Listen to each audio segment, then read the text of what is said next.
This presentation will examine the second of our four economic models in theory of the firm. This time we'll look at monopoly. Monopoly is the antithesis of perfect competition. While perfect competition has thousands of firms, each too small to have any appreciable influence on price, the monopoly market has only one giant firm that has total control over price. Being the largest or even the dominant firm in an industry does not make that firm a monopoly. So long as there is even the possibility of competition, the firm is not a monopoly. As pointed out earlier, a market without the possibility of such competition is no market at all. So the term monopoly market is actually an oxymoron or contradiction. Firms like John D. Rockefeller's Standard Oil and more recently Bill Gates' Microsoft Corporation were often unfairly criticized as being monopolies, but neither Rockefeller's Standard Oil nor Gates' Microsoft ever controlled 100% of their respective markets. And even if that were the case, neither entrepreneur ever had the power to block others from entering the market. Competitors often did find it difficult to beat either company, but there's no rule in the market guaranteeing anyone a success. That is not to say that Rockefeller and Gates did not play pretty rough with competition. Both Rockefeller and Gates would often undercut competitors in price, offering steep discounts or special deals to suppliers or other businessmen who would deal exclusively with Standard or Microsoft. Both would often offer to buy out competitors and ruthlessly seek to destroy them via market pressure if any have refused to sell. For this they were often condemned by the competition and called monopolist, but again neither Standard Oil in the late 19th and early 20th century or Microsoft in the 1990s and today ever had a monopoly. Each firm had to continually innovate and cut prices to stay ahead of the competition, and neither firm ever behaved as one might expect a true monopoly to behave, by restricting production, raising prices, or failing to innovate. It is also worth noting that neither Standard Oil nor Microsoft has the dominant market position they once had today. Standard's dominance was overcome by newcomers, Gulf Oil and Texaco in the early 20th century, while Microsoft must contend with new market powerhouse Google and resurgent old rival Apple. True monopoly is always a product of the government. Monopoly is created either when government limits the market to one politically favored firm, or when the government itself establishes a monopoly, prohibiting all competition with itself. Government monopoly might take the form of an exclusive license granted to one firm to provide a product or service. Local government often do this when they grant a cable television company the exclusive right to string wire along public rights of way. More often, though, government itself is the monopoly. The most obvious and omnipresent example is the government's monopoly in the markets for law and law enforcement. We've become so used to having this monopoly around that few people can even imagine anything else being possible. The U.S. Postal Service also has monopoly power because by law only the U.S. Postal Service is allowed to deliver mail or make use of customer mailboxes, even though the customer actually owns the box and must maintain it. There are numerous other examples of government monopoly, including the public schools, which have access to taxpayer funding and do not have to compete for customers. You've probably all seen this cartoon before. It seems rather popular with history textbook authors. It depicts the rapacious evil monopolists dominating the halls of government. There's a grain of truth to this cartoon, but historians and history teachers mostly miss it. The typical left-wing historian portrays the evil monopolists gouging the consumer and exploiting the worker, and doing so because the market will let him get away with it, and Congress, being laissez-faire, would not do anything to stop them. Well, nothing could be further from the truth. In fact, such left-wing historians typically get things backwards.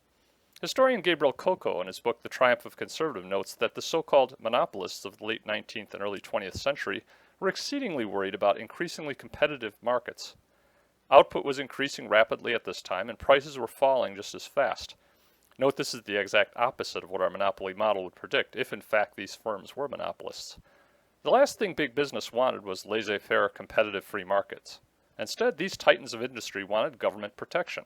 They embraced government regulation like the Peanuts character Linus embraces a security blanket.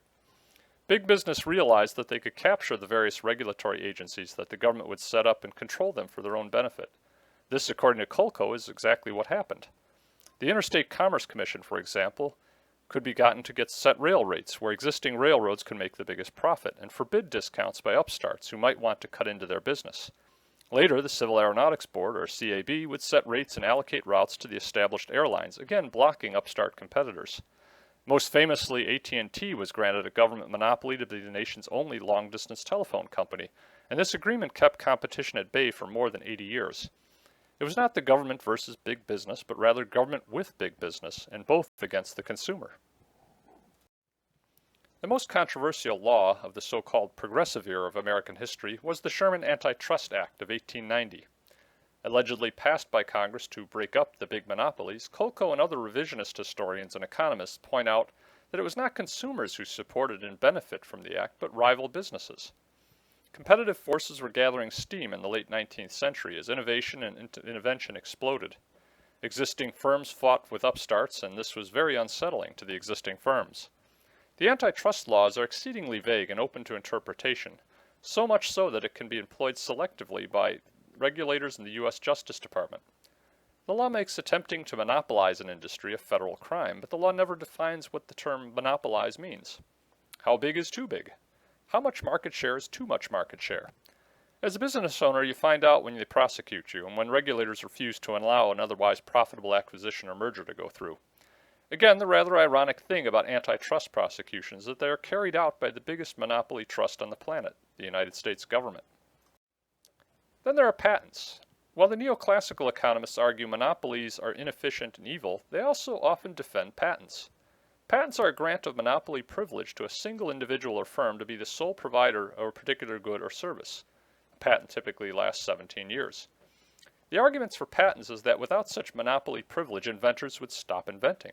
Well, thank God we had patents back in the Stone Age. The reasoning goes, or we would not have the wheel today. Well, this is utterly silly. In a competitive environment, firms must continually innovate and invent, or they would be overtaken by competitors that do. To the extent that they're capable, firms could try to maintain trade secrets, but once they put something out in the market, of course, it will be reverse engineered and copied.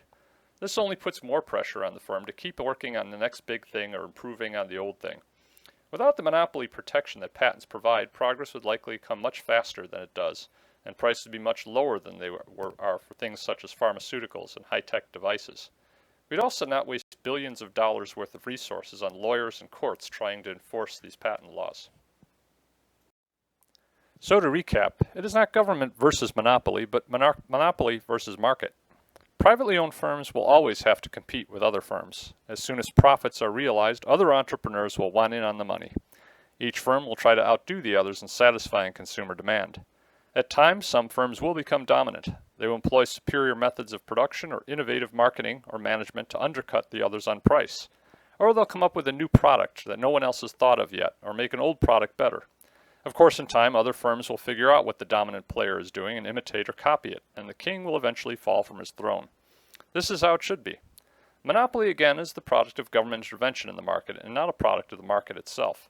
Contrary to the historical and economic mythology, governments have continually intervened in the market, not on the side of the consumers, but on the side of big business, to create the very monopolies it claims to be fighting against.